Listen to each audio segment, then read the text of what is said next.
Hello, friends. I'm here with Michael Grieci, who is the CEO of Flamehawk Studios, and we were introduced by a mutual friend, Rob Scott.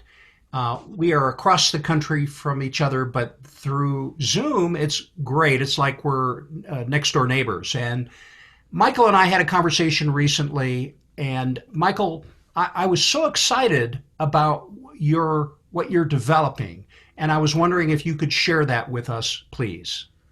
Sure, John. Thank you so much for having us on. This is very exciting for us, and I enjoyed our conversations up till now, and I'm sure we're going to have a great time today.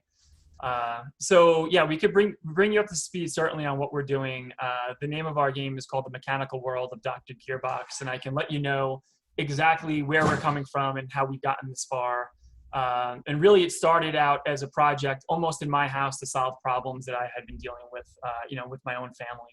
So where the three things that I think we cared about most in my house was the rising screen time in our kids, the amount of money that we were spending as parents towards that screen time, and the alternatives of what else was out there to kind of give to our kids to get them away from it.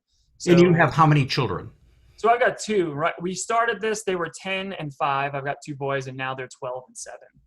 Hmm. So really, the screen time factor was important because as we've talked before, I'm no expert, but screen time when I was a kid, and I was 43 years old. When I was 10 years old, Nintendo kind of came to America, and what that meant for me and my buddies was we would play on a couch, and if we wanted to play multiplayer, your friends would come over to your house, or you would go to their house, and you'd all sit on the couch next to each other, and you would play the game.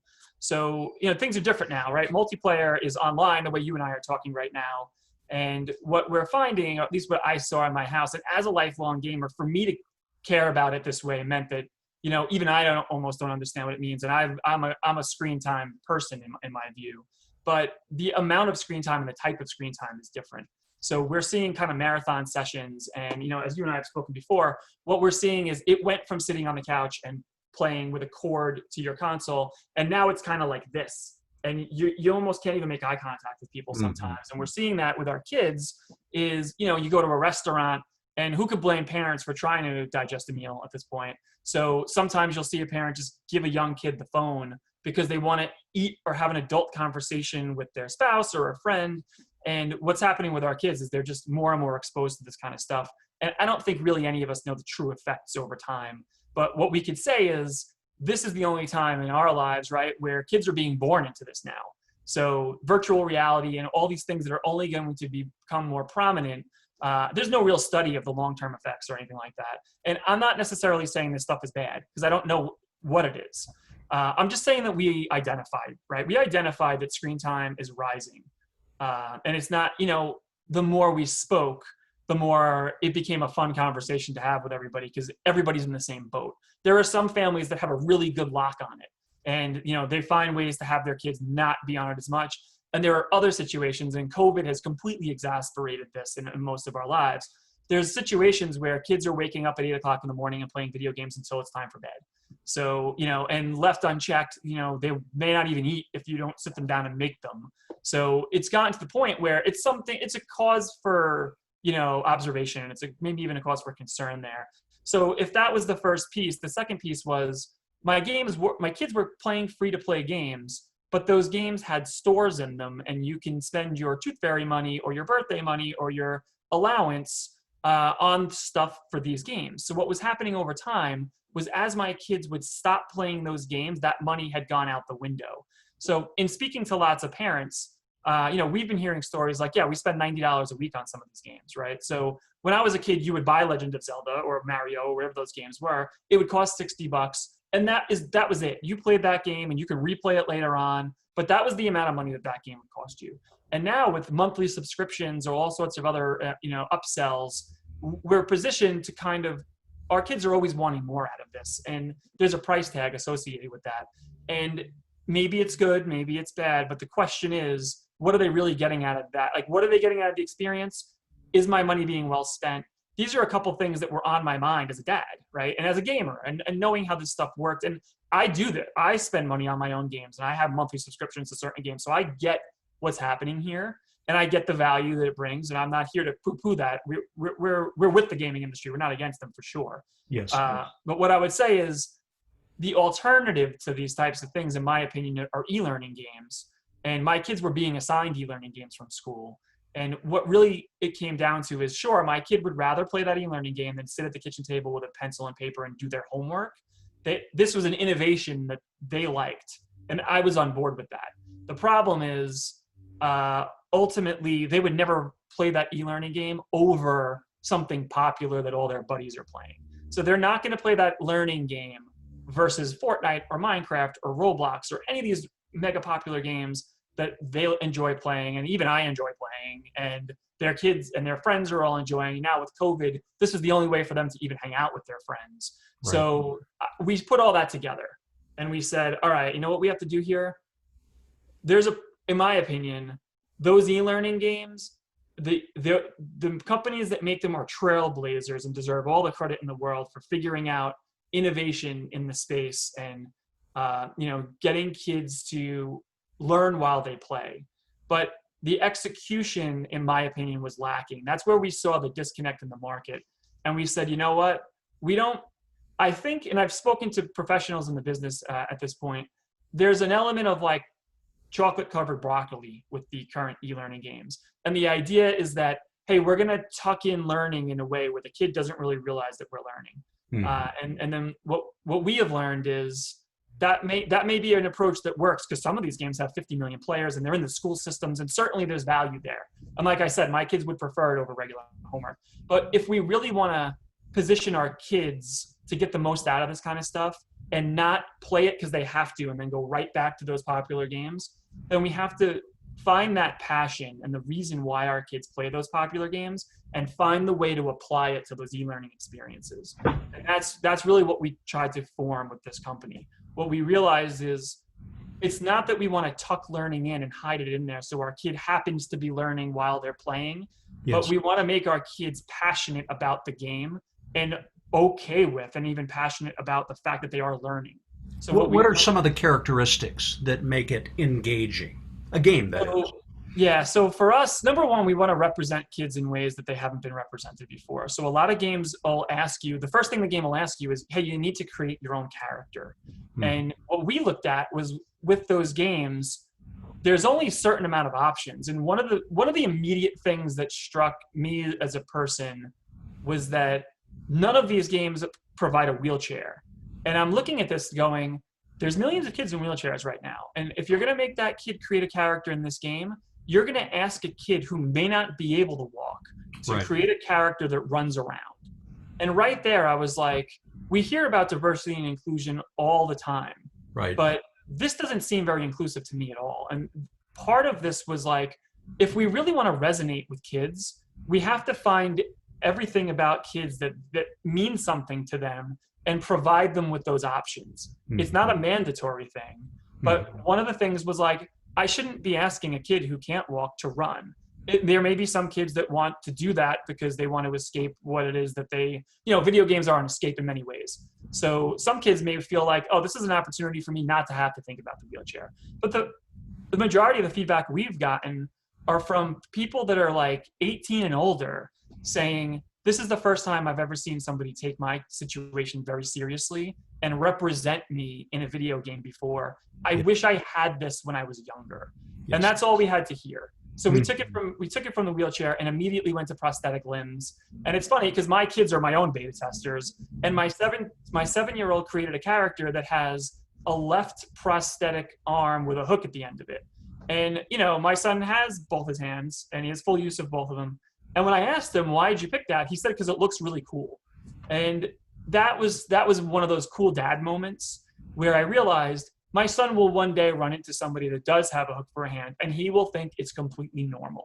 And that is because of the game that we put together.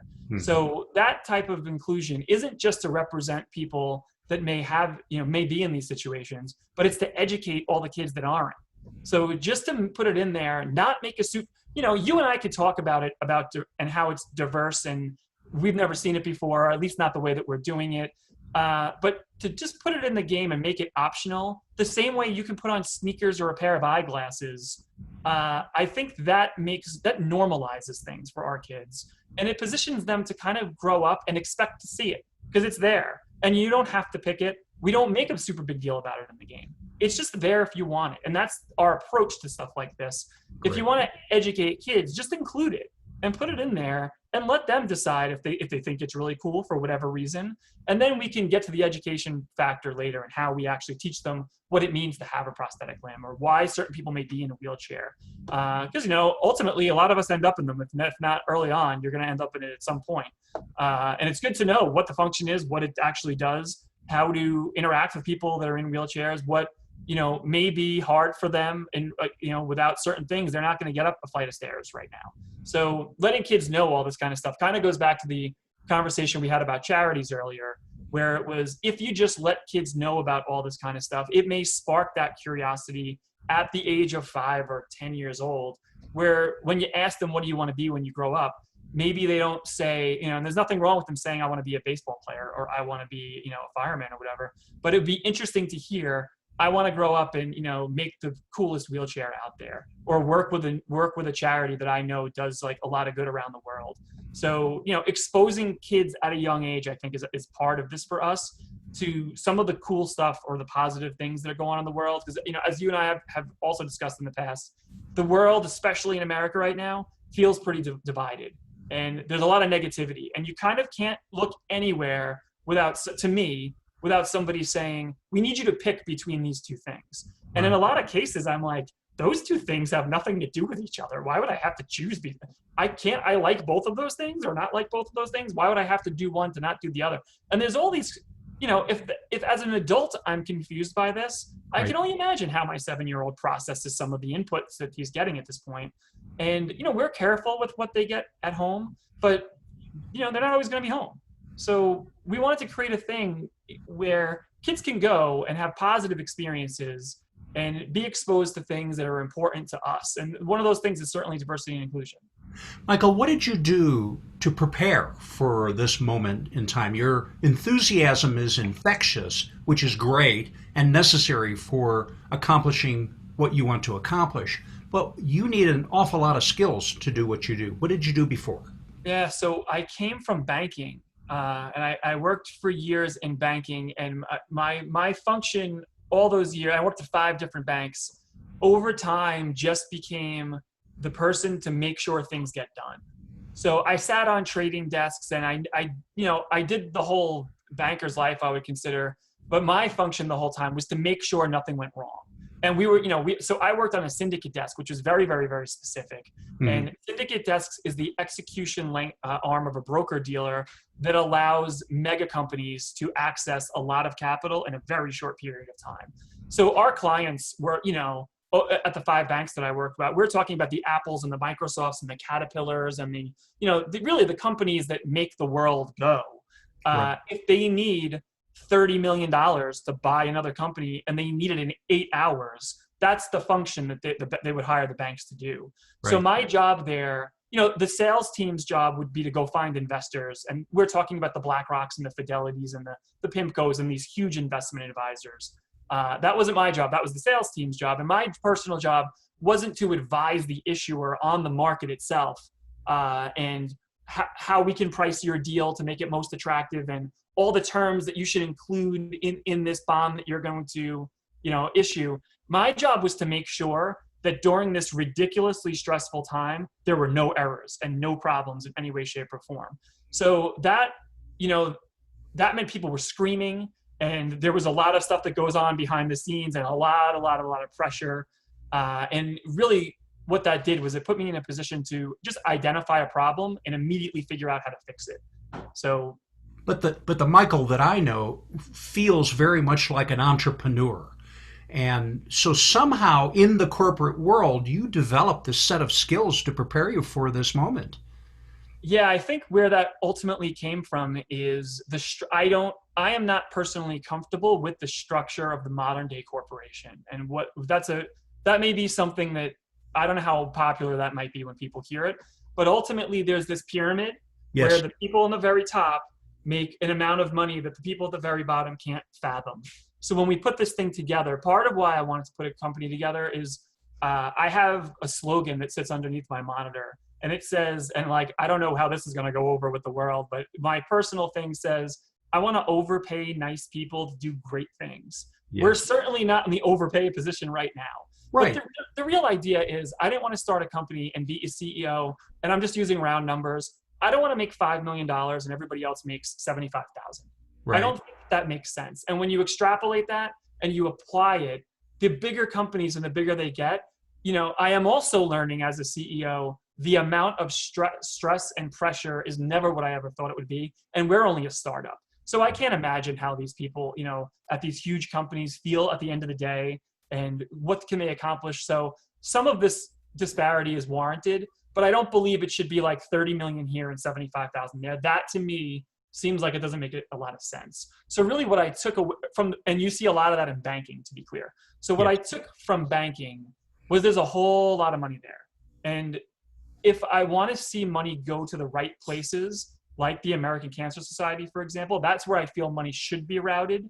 Then I need to start from scratch here, and I need to create a company that can find ways to earn a significant amount of money and then route it where I think it belongs. And that's not in my bank account as the CEO. That is, to charities. And I don't believe we should be, and I'm still learning myself. We're not a nonprofit right now, and I don't foresee that happening anytime soon. What I do foresee is us raising money and then just choosing as adults where it belongs. So, we see, I don't mean to keep interrupting, but we see some of those video games kind of go full circle. Some of those games can make $300 million in a month. And maybe I just don't know all there is to know about having a gigantic video game company with tens of thousands of employees, but something tells me it doesn't cost $100 million or $300 million a month to keep that thing going. So my question becomes like, can't we find a place for that money that impacts people that need it the most, not people that already have it? Because if you have $5 million if you have $5 million in the bank, which I don't, or $500 million in the bank, I'm the type of guy that I would still drive my 1999 Jeep Wrangler. So I know like some people just aren't built that way, but I feel like there's only so much money you can spend. And what's the function of it otherwise then? We should take that excess and find places where it belongs. And that was just, that's really where the entrepreneurial spirit came from. I think your belief is your belief, and quite frankly, I think it will serve you well, and people will be attracted to your mission because it's who you are. You know that I was on staff with the American Cancer Society, and I continue to volunteer. So let's talk about potential partnerships with nonprofits and how that might work. Yeah, so we've spoken to a few already. I have to give them shout outs because they're such amazing Please, people. yeah. We spoke with Child's Play, and I think I can summarize their mission is basically to put video game consoles, and they do other things, but they're one of the ones that put video game consoles in hospitals. And both of my kids had short stays in hospitals for various reasons, but both of them were there for a week. And video game consoles for us was a lifesaver. Right. When a doctor's poking and prodding you, it was a huge benefit for me as a parent because my heart was broken to see my kid in this position. And the biggest impact that came from me while I was there was that we are so blessed to be able to leave because there were some kids that weren't going to go home. And what Child's Play does is they put kids in a position that are there for longer periods of time to just escape the daily process of what their situation is. And then we spoke to Magic Wheelchair, and they just make amazing wheelchairs for kids. And we approached these guys and we said, listen, we think there's something we can do here with you. We think there's a lot of things, and we're still trying to figure that out. And we've only had exploratory conversations with them. But ultimately, one of the ideas that I led with was we can take your stuff and your ideas and we can put it in our game. And as we discussed before, a lot of these games have stores. What we could do is we could consider putting your stuff on the store. And if anybody were to buy it, we could take some money to keep the lights on, but we can route as much as we can to you. And this would be a new stream of revenue for charities, not just those two, but really it could work for anybody because ultimately what we haven't discussed is we're an e-learning game. And what we do is we task the player with answering questions in the middle of what's called turn-based combat. So turn-based combat is nothing new in video game land. There have been games that have been doing this for a really long time. What we do is we spell power and loot, which is the stuff that kids love the most in video games. relies on your ability to answer questions correctly. So what we were saying to these charities was, and what we could say to the American Cancer Society or anybody else, we could take your content, we could take what you want children to know about who you are, and we could put that in the game. So when the kid plays the game, they will be exposed to your exact intellectual property. And as they play the game, they're incentivized to get the answers right. So if it's a multiple choice question, or if it's a, label the picture question, or order these things in the right order, that could be all your stuff. So if the kid wants to have more powerful spells, they're going to be incentivized to learn about the American Cancer Society or whatever that, foundation may be. So the idea would be, when your kid walks away from the process, they know a whole bunch about what you want them to know. And we'll have to, find the right ways to make sure that the wrong content doesn't get in there. But what we do is, and what we haven't seen yet, and this was part of my issue with that third pillar of the existing e-learning games, we allow administrators to put their own content in if they choose to. So instead of just being bound by what our teachers put in there, you could have a foundation put in their own material. And then, of course, it would go through a check and everything would have to be on the up and up, and we would have to look at it to make sure it's appropriate.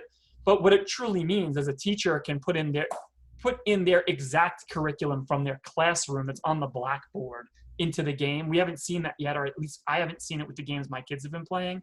And it could mean the same for charities, right? Like, sure, we could do it for you, and we will, right? But if you want, we'll just give you the interface, and you can make your own question packs. And then you can permission it out to whoever you want, and those kids would be exposed to exactly what you want. And it goes back to what we talked about before. Wouldn't it be cool if a kid grows up and says, I want to work for the American Cancer Society? That would be, to me, the win that we're looking for. Mm-hmm. To expose kids to things, because that's what does matter. Mm-hmm. There's a lot of things. I sat on those trading desks all those years, and then I did 6 years of financial technology. I never said when I was a kid, I want to grow up and sit in a cubicle and make some super rich person super even more rich. Right. So it would be really cool if a kid looked at this process and said, when I grow up, I want to innovate how wheelchairs work. Or I want to work with that creative team that makes really cool Star Wars wheelchairs. Or, I want to find ways to cure cancer. You don't just have to be the doctor that finds the cure. There's hundreds and thousands of people that go into the process and support the teams that actually work on that at different foundations. And, raising money or marketing, there's all sorts of different things that go into being helpful. So to just show our kids there's a lot you can figure out and there's a lot you can learn. And, it's funny.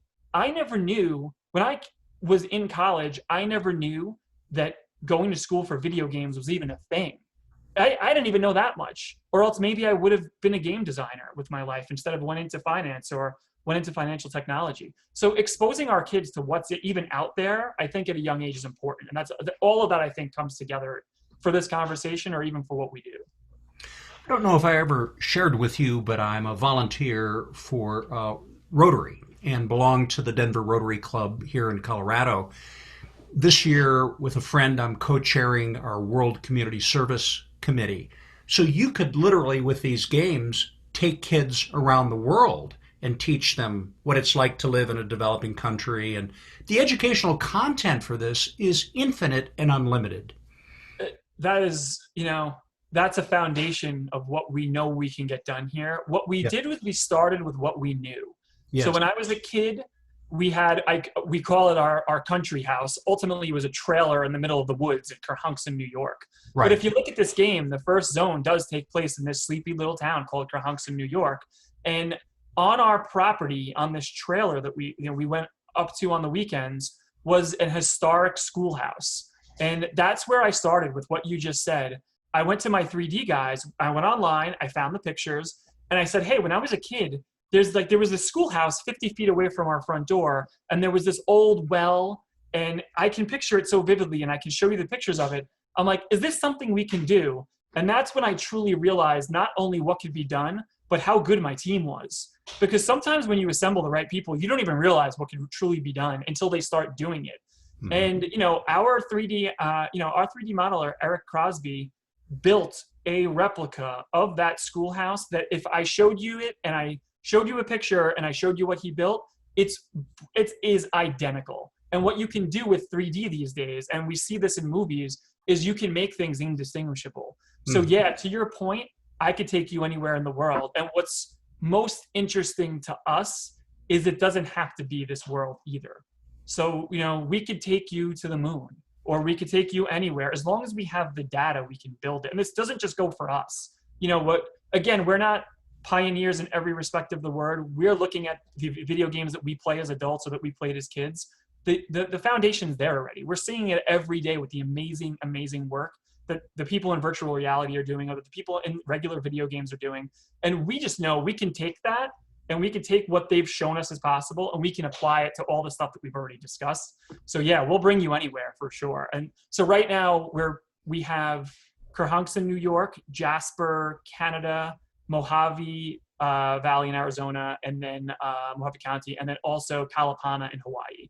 And that just came from remember 10 years ago when the volcanoes were erupting in Hawaii and we saw lava in people's backyards. And we were like, we could do that. We could totally work that into this game. Let's do that. Yeah. Let's just have a neighborhood where lava is flowing down the street, because that's a real thing that real kids and real adults had to deal with. And I've certainly never had to deal with it, but could you imagine your mindset if lava was in your backyard? That's a little bit right. We have bears is the worst thing that can happen where we are right now, and I've never seen one. I just know they're out there. But to have lava go down my street is a different story. So there's a lot you could do with games for sure. Michael, you can transport people around the world or to different worlds that you create, but also you can transport young people from the present into the future. So my good friend, Dr. Nate Howard, whose background is in education, works for the Lincoln Hills Foundation to raise money to support kids in underserved communities. And he's very interested in building a STEM program for them. He used to teach biology as well to college students. So transporting someone in an underserved community and let them realize what the future can be. Right. Yeah. So these partnerships are going to be extremely important to you. I don't think there's any other real way, because quite honestly, we only know what we know. And, part of being the quote unquote CEO, sometimes it's hard for me to even believe that's what my function is here, is finding the right people and finding the right partners. And I have to tell you, a lot of times I'm just winging it, and I've made significant mistakes along the way as well. So finding the right people to figure out what it is that we're trying to get done. When it comes to STEM, which you mentioned, we know how we want to do it. We know that we want to have a campaign that kids really care about, and we want it to be emotional, and we want it to be interesting. But most importantly, in the games that we play today, what the campaigns have you do is hey, go fetch me 10 wolf pelts. And it's always these kind of, we call them FedEx quests. It's these things where go find something and bring it back to me, and then I'll let you go talk to the next guy. And what we were saying is we should bake STEM into this whole process. So instead of telling somebody to go get something and bring it back to me, it should be more along the lines of, we need to find the right parts to put this thing together in the right way for it to serve a function. And we want our kids to walk away from the process knowing real life skills that they can actually apply, in the future. So yeah, STEM's going to be very, very, very, very important to us.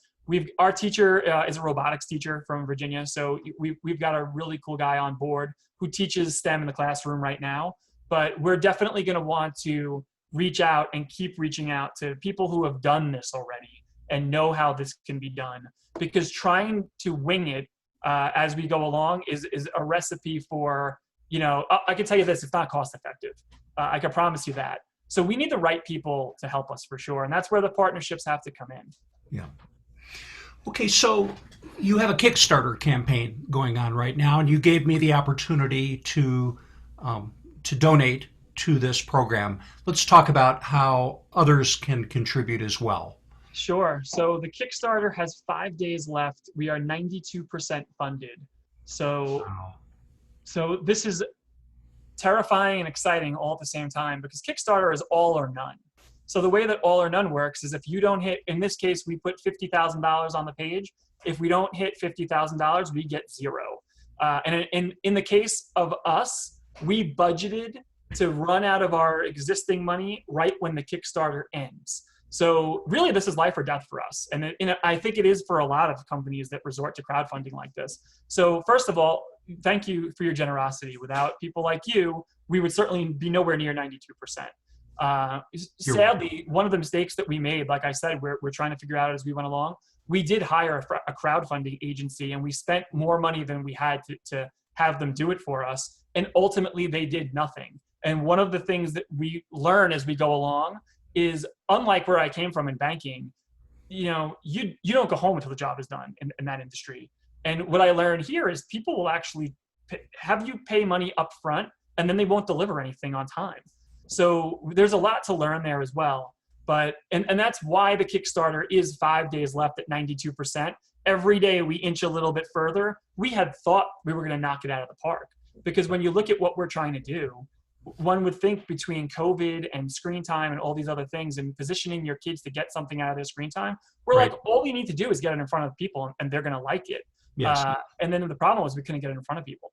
Right. But ultimately, to answer your question, it is on Kickstarter. All you have to do is search for The Mechanical World of Dr. Gearbox. It'll be there for another 5 days.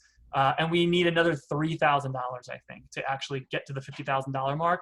So we're confident, but we've been resourceful, I can tell you that. With what we thought was hiring a company to take care of it for us, just goes to show what a startup will have to do. When that company doesn't show up on the day they're supposed to, you can't just let things fail, right? For us, that was our budget, and we were budgeted right until this point. That meant every single one of us had to reach out to every single person we know in the universe, and every single newspaper on the planet, and anybody who's anybody, and say, look, if you throw in $1, that would be huge. Mhm. And what we found was the generosity of people is much, much, much, much more than I ever would have expected. The people that I thought would come in big didn't even answer me, or some of them. And the people that I never in a million years would have thought even had anything to give, gave way more than I would ever ask of anybody. So it's just that thing was a constant surprise and continues to shock me, honestly. Right. So, what haven't we talked about today that you think the world needs to know about your endeavor? I think we've covered just about everything. Ultimately, it all boils down to this for us. We want to solve those problems that we talked about earlier. And what we want to do is position ourselves to keep the lights on, and then to find people who need help and help them. That is what Great. we want to get done here. We are not trying to be multimillionaires who have more money in the bank that they know what to do with. That isn't the goal for the team. Nobody would have lasted this far on this team if that was their goal.